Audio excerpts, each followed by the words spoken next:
Alors, c'est un livre qui, comme beaucoup, est né d'une rencontre en fait, puisque lorsque j'ai été étudiant, j'ai rencontré un grand historien du Roussillon qui s'appelle Philippe Lazerme et qui, dans les années 1970, a publié Nobleza Catalana, qui était vraiment un livre de référence sur l'histoire des grandes familles du Roussillon en particulier.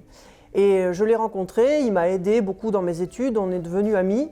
Et en fait, on a commencé des recherches ensemble dans les archives à Perpignan, les archives départementales des Pyrénées-Orientales, et de ces recherches sont nés, disons, l'intérêt pour ce sujet des anciennes demeures de la ville de Perpignan. Donc voilà comment ça a commencé, et ensuite j'ai trouvé énormément de sources, je vais le dire, sur beaucoup de maisons, et celle-ci, la Casa Sancho, s'est imposée vraiment comme étant particulièrement riche historiquement, avec beaucoup d'événements, beaucoup d'archives, et donc vraiment il s'est imposé de faire un livre spécialisé sur cette maison. Voilà comment l'idée m'est venue. Alors c'est une maison qui a beaucoup changé de propriétaire et qui a été énormément modifiée. Et alors son aspect actuel est très surprenant puisqu'en réalité il ne reflète que très peu son évolution. C'est-à-dire qu'on a ce qu'on appelle le bandeau sur la façade, une façade qui est vraiment, je dirais, renaissance tardive puisque la maison a été construite en 1506. Mais depuis cette date, vraiment, elle a été modifiée de très nombreuses fois. Par exemple, un des enseignements principaux que j'ai tiré de cette recherche, c'est que j'ai trouvé beaucoup de documents qui me permettent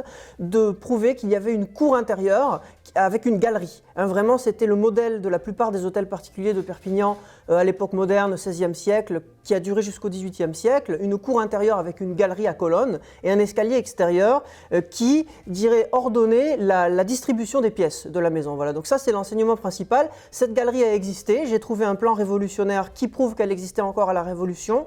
Et elle a été détruite au cours du 19e siècle, probablement lorsque la maison est devenue une loge maçonnique. Donc vraiment, cet élément qui était essentiel, qui était l'élément principal de la maison, a disparu au milieu du 19e siècle, je dirais. C'est pour ça qu'elle est aujourd'hui méconnaissable. Voilà, entre autres.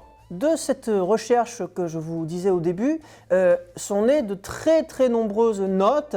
Vraiment, il y a beaucoup de choses à dire sur les hôtels particuliers de Perpignan en général. J'ai vraiment beaucoup de matière pour écrire encore dans ce domaine-là d'autres livres. Alors, je pense peut-être à un livre qui présenterait les hôtels particuliers en général, qui serait plus historique, architectural, mais surtout historique pour voir l'évolution générale de ces hôtels, puisque comme le dit le titre du livre, c'est un sujet qui est très méconnu. La Casa Sancho est méconnue, mais les autres maisons, je dirais, sont encore plus méconnues. Les maisons emblématiques du vieux Perpignan, les grands hôtels particuliers, des familles aristocratiques et de l'élite de l'Ancien Régime.